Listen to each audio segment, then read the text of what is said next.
రాజమండ్రిలో మాజీ ఎంపీ ఉండవల్లి అరుణ్ కుమార్ మీడియాతో మాట్లాడుతున్నారు. లైవ్ చూద్దాం. సిబిఐ ఎంక్వైరీ మీద నమ్మకం లేదు.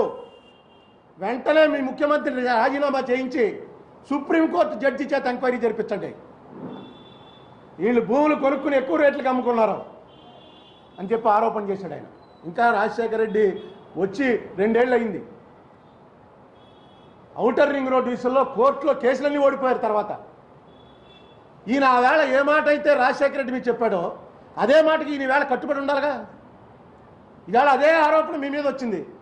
అమరావతి ప్రాంతంలో మీరు మీ మనుషులు తక్కువ రేటు కొనేసుకుని క్యాపిటల్ అనౌన్స్ చేసి ఎక్కువ రేట్లకు అమ్ముకుంటున్నారని ఆరోపణ వచ్చినప్పుడు మీరు కూడా ఆ రోజున ఏదైతే జడ్జి గారు ఎంక్వైరీ కావాలన్నారో జడ్జి గారు ఎంక్వైరీ వేయండి. మీరు చెప్తున్నారుగా కొంటే తప్పేంటని. తప్పేంటన్నప్పుడు ఎంక్వైరీ వేయండి. చెప్పండి, ఎస్ మేము కొన్నాం, తప్పేంటి కొంటే చెప్పాను. నేనే చెప్పాను అక్కడ వస్తుందిరా క్యాపిటల్.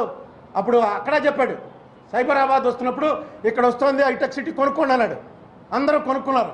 రేట్లు కోటీశ్వర్లు అయిపోయారు అందరూ.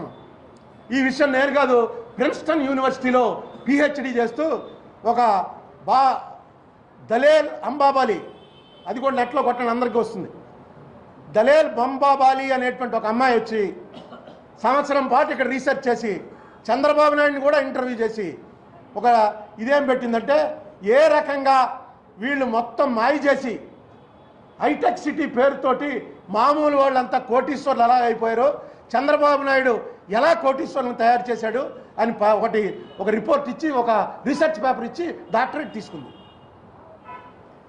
ఈవేళ ప్రపంచం అంతా చిన్నదైపోయింది, గుప్పెట్లోకి వచ్చింది. మనం తప్పులు చేయవలసినటువంటివి అవసరం ఉందా లేదా ఆలోచించాలి.